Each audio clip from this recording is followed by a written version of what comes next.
Good morning, guys. It's a beautiful Tuesday morning. For some reason I was thinking it was Wednesday, but it's Tuesday. Monday for many of you. Regardless of the day, you're in store for an awesome ride. We are heading into the Nishi Azabu area this morning. We got a job from 11, so we got to kind of stay focused, head down, butt in the seat, hands on the handlebars, and make tracks. There's a nice Yamaha behind us. Aren't Yamahas always behind Triumphs? We were on Sexy AF this morning. This is my 2009 custom Bonneville. And it is due for Shaken this month. That's the biannual inspection.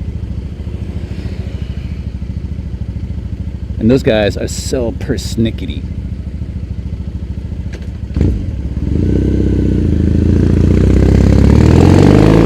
So I will have to swap this exhaust out, or at least the pipes, not the full exhaust. These are slip-ons from a guy in LA called Gasser Customs.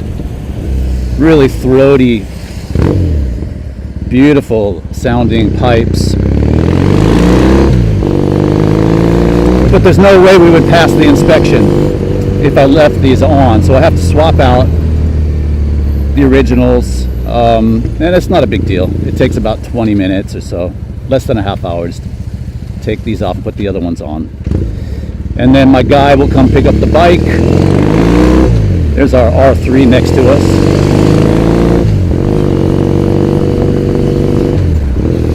And take it in and handle the stressful part for me. It is stressful too, because I tried to do it myself once. Gosh, I did it several times. And you have to go through all these steps. There's paperwork, and you have to pay extra to have it translated, and there goes the R3. Hey, smarty pants. Just trying to prove a point.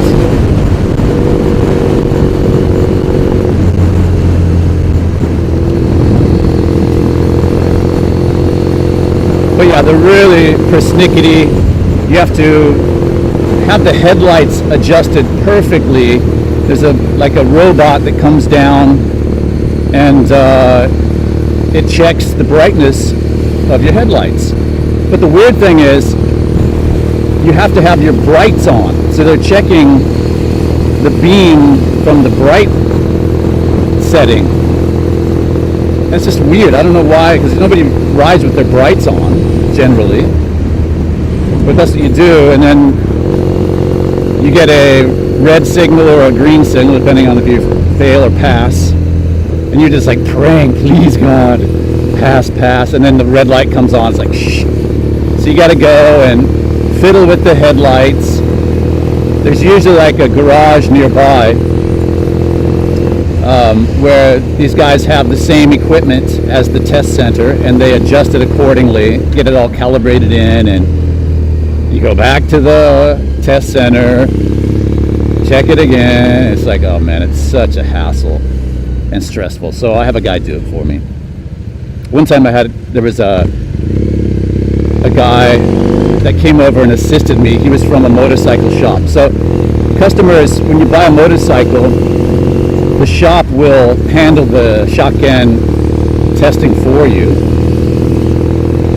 And they put it on a truck. And it's quite expensive.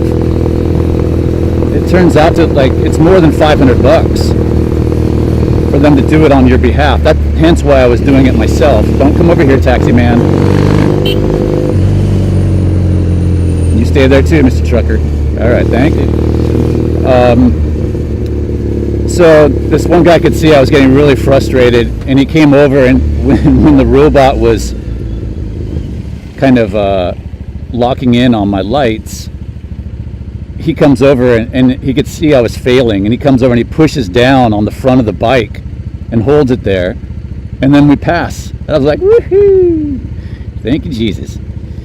So he knew the deal and how to kind of work around the system to get it to pass. Anyhow, enough of my talking. How are you guys doing? Everybody good? Genki? It is really, really a nice day. Sun's warm. Still got some cool air. I'm just counting the days while we still have this pleasant atmosphere to be outside. But pretty soon we'll have the rainy season. It's called Tsuyu. That should be coming pretty soon. And that lasts until like mid-July generally. But that said, people get scared off by rainy season, but sometimes you can have perfectly normal weather throughout the rainy season. So it's really kind of a gamble, but anyhow. JB, Carrie's in the house. Hey guys, Ramses, everybody's here. The whole gang is here. Hope you're all doing well. Evan says, ride like the wind. You got it.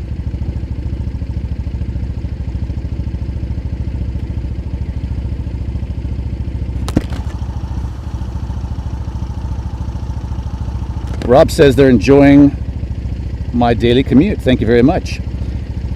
And if you enjoy these rides in Tokyo, these live streams, please give us a thumbs up. Much appreciated. That'll help more people get notified of this show and the channel, and help us grow this mother. Thank you.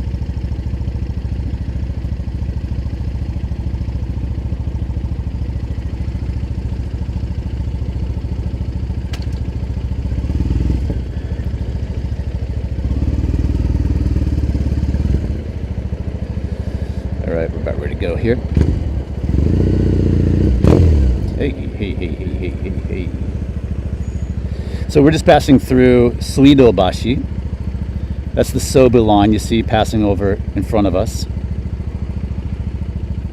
That's heading in the direction of Shinjuku.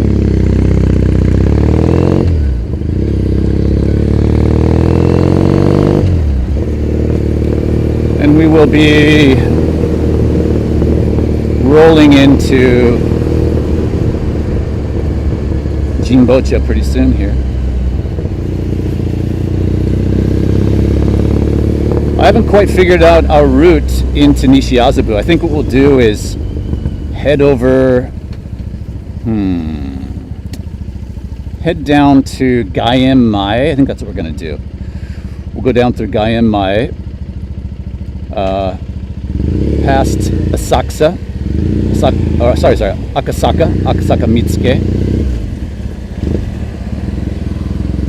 and on through Gaien Mai, through Aoyama Ichome into Gaien Mai, and then we'll hang a left there and head on over to towards Hiro and stop at Nishi Azabu at my studio.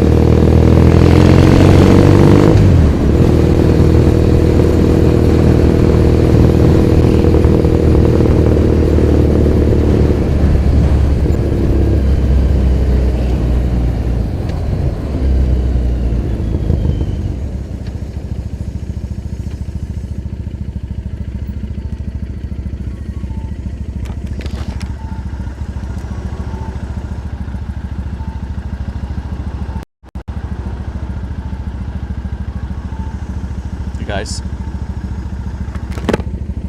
try to lean back here so you can see me.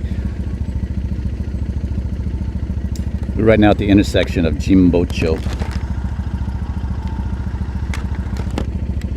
and I'm donning my tribute t-shirt to Bistro, the French Bulldog.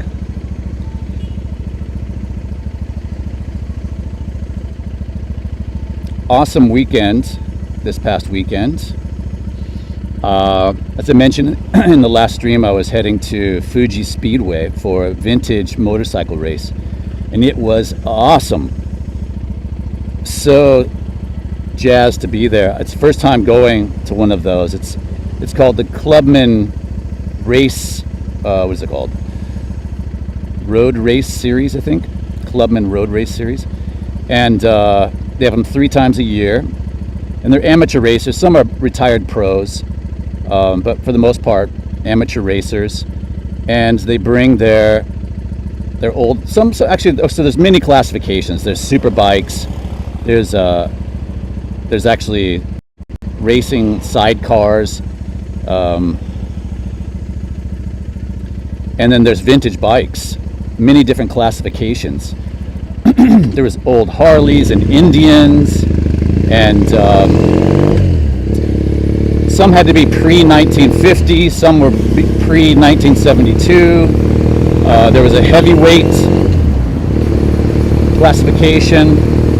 These killer old Ducatis and Moto Guzzi's from the early 70s race bikes,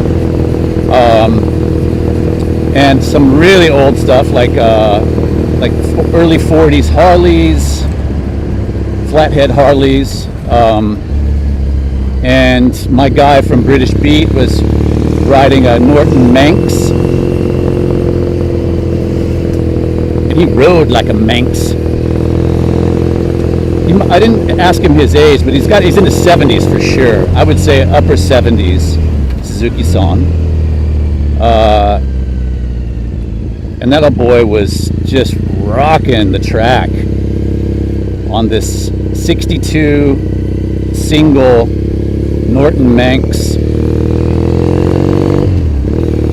This is actually a replica, so because they're a relatively rare bike, the original Norton Manx, they call it Monks in Japanese, the Monks. So there's a lot of people who make the replica, and basically you're getting all the parts that are to spec. So they're new parts, but they're made completely to spec from the original bike. And there's no difference in the classification if you have a brand new engine or you're using the original. You still race together.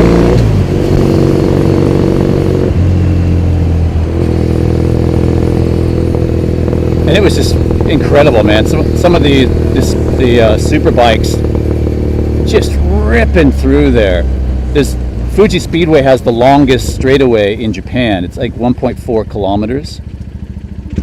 And they take advantage of that. As soon as they get in that last turn before the straightaway, they just open it up. And man, some of them are going close to 300 kilometers an hour as they zip by. And there's another class called the beggar class. So those are the big bikes, big Harleys, Indians, and they have the pannier cases attached. Road Kings, a Road Glide. There was 2 Road Glides and an Indian. I forget which model the Indian was. But those dudes are just hauling. It's hilarious to see it because there's these big bikes with these huge fairings on the front, just ripping down the track. One of the guys is a famous actor, musician. His name is Nagase Tomoya. He's a household name here in Japan. He was in a band called Tokyo. And he was on a black Road Glide. And there was paparazzi there, and well, not really paparazzi, just fans. They weren't really paparazzi. Fans there trying to get a glimpse of him, including yours truly. We are, right here on our left is the grounds of the Imperial Palace. And it's a beautiful area, all surrounded by trees, old akasugi, red cedar, and matsu, pine trees. Beautiful area.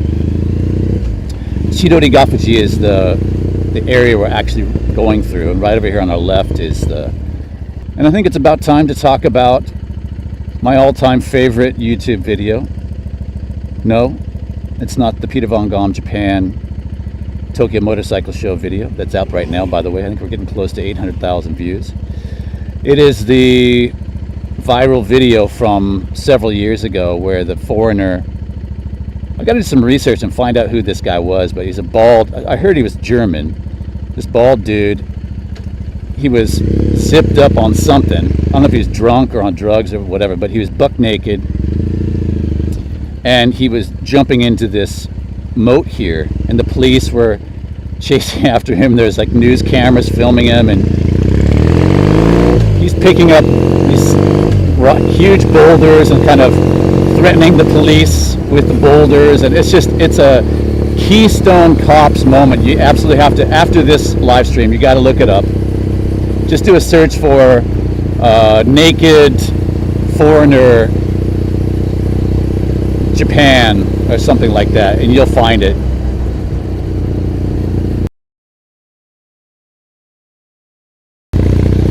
How the police are kind of running away from him. They have these kind of stanchions that they're holding out, and or tridents or whatever, to try to keep him at bay, and they're kind of running away. And it's like, man, if this dude was anywhere else outside of Japan, he would have been, you know, shot with a stun gun or real bullets. I don't know. So he's lucky to be alive. But it's a hilarious video. You just got to wonder what is going on here. So check that out when you have a chance. I'm not affiliated with that guy or whoever posted the video by any means. I just found it incredibly funny.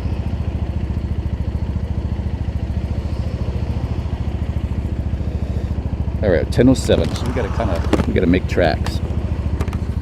We're gonna turn right here, and that'll take us on through Akasaka Mitsuke will be on our left. First, though, is Nogizaka. Oh, no. Nagatacho, sorry. Nagatacho will be our next area or station that we're passing by. If you go left here at this light, you go around the canal, and dead ahead is Ginza. Kind of give you a perspective on where we are. Imperial Palace is right to our left.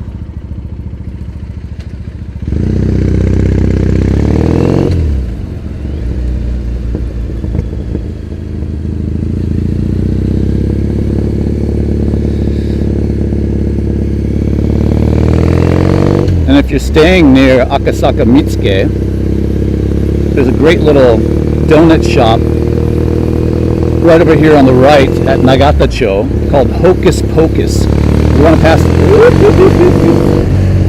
We don't want to be stuck at that light.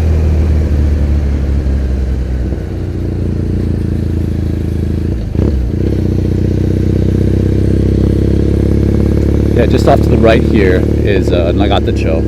Hocus Pocus has kind of these bespoke donuts. They're displayed in like jewelry cases. Super delish.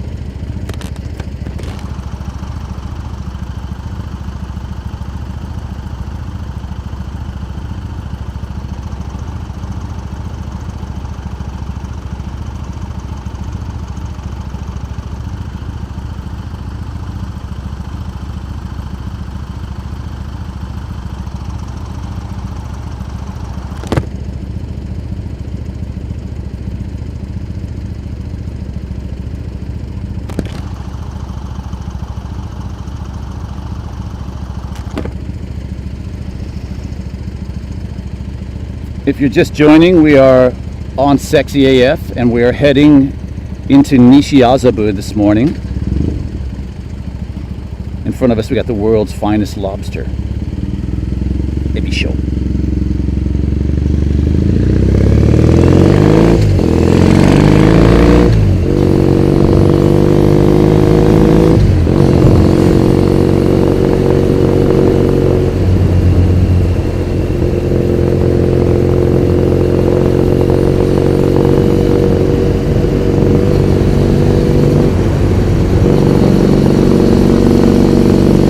Just passing Akasaka Mitsuke on our left. Straight ahead is Aoyama Ichome, one chome.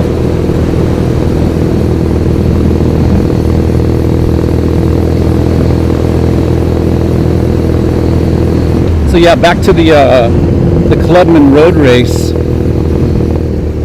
They do it 3 times a year for the trials. The final is in November, and I'll probably go to that as well. That one, so they do it on different. They do it at different tracks, and guys from all over Japan come for this, and they take it very seriously. I mean, these are real races, and they're working on their own bikes, tuning their bikes. Like I said, old Indians and Harleys and Yamahas and Hondas, some old CB77 Super Hawk Hondas that have been race equipped. One guy I met who's a real riot. You're gonna love him when you see the video. He has an old Rudge, which is a British motorcycle manufacturer. 1937 Rudge. So real old, pre-World War II. And he made it into a racing bike. It's originally it's a touring. They made touring bikes. And he's, you know, these things do not go that fast, so he is in the back the whole way. So basically he's racing alone. Oh, here's some of the Tokyo street carts right here on our right. I'll kind of get over so you can see them.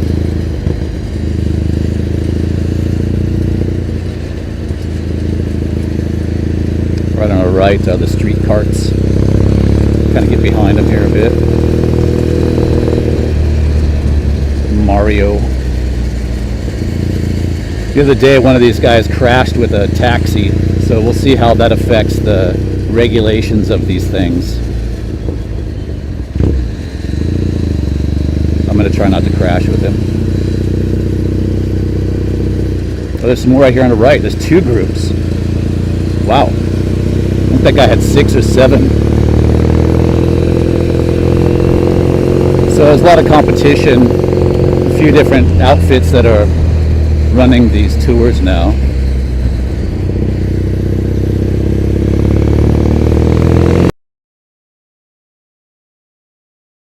We just passed Aoyama Ichome. Coming up on Gaien Mai.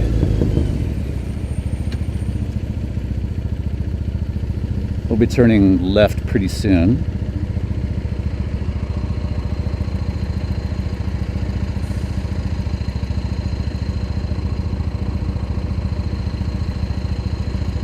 This is the hotel I was telling you about.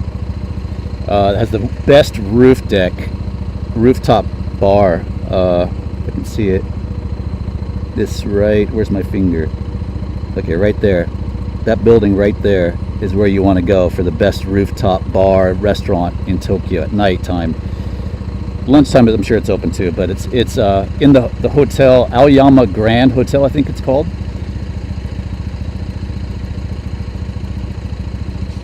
¥1,000 covered or table charge, but way worth it. Several really good restaurants in that hotel.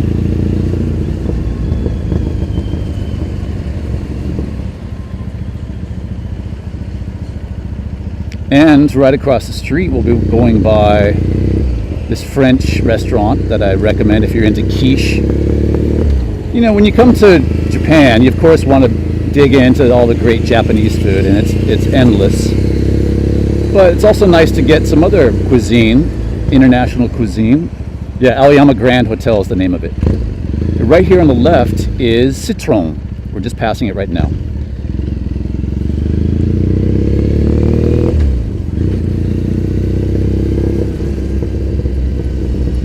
And it looks like my screen has gone completely black.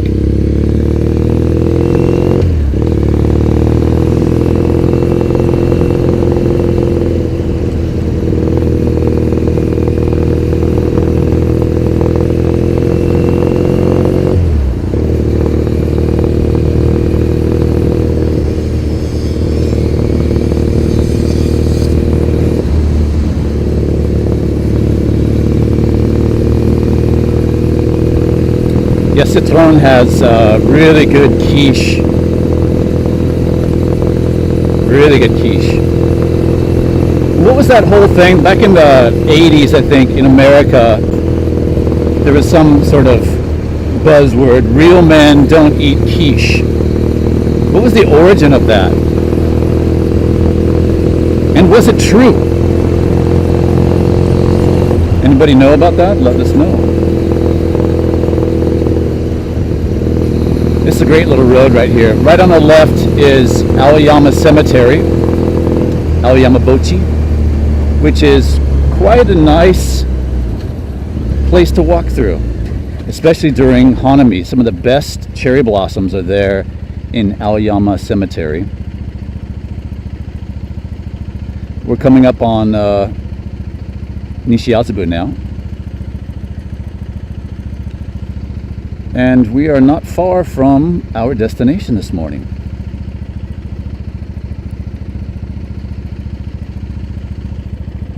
We did really well on time.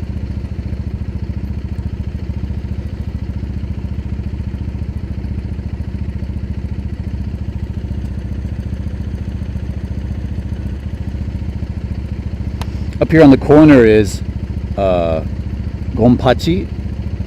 Gonpachi, is that, I think that's the name of it. That's the traditional Japanese kind of, it's like an izakaya, but it's inspiration for Kill Bill, that epic fight scene with Uma Thurman, and she's hacking everybody to pieces with a katana. Well, that's the restaurant that is the inspiration. The interior of it is the inspiration for that set. Really cool restaurant. The food is meh. It's not, it could be better. Let's just put it that way. But they really bring them in. Tourists love it. Right up here on the corner. It's worth going to.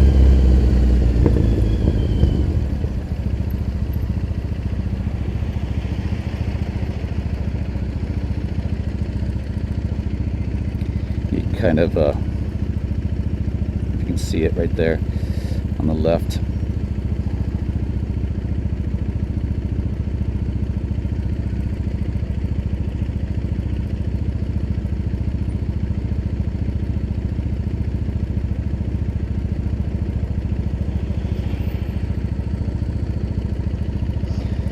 If you go left right here, this is the corner of Nishi Azabu. Straight ahead is Hiro. And if you go to the left, that takes you right up to Roppongi. And Roppongi Hills is off on the right, just a few hundred meters up the road on the left.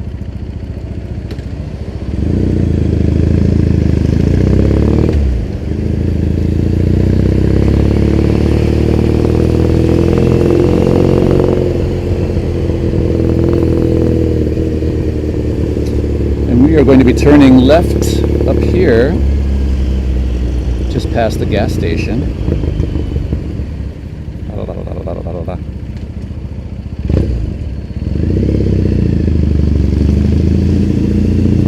Got a beer delivery truck up ahead of us.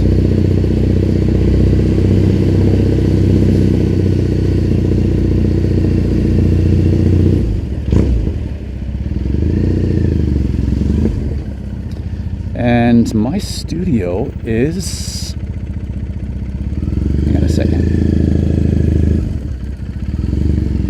It looks like this building, but it's not. That's weird. Oh, no, we've got a dead end here. We've got to turn around. These are some really ritzy homes here, by the way, and condominiums.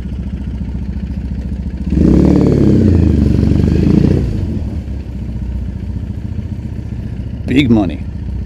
Big money.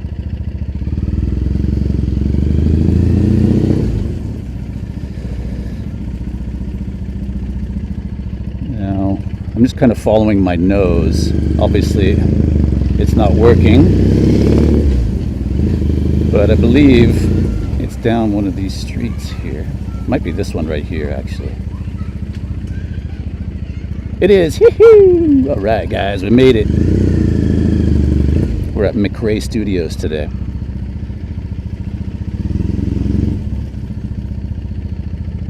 And there's bike parking, which is great, in the shade. So old Sexy will be comfortably parked in the shade.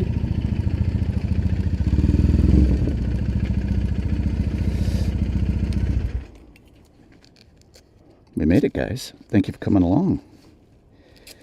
Let me flip this around and bid you a proper sayonara.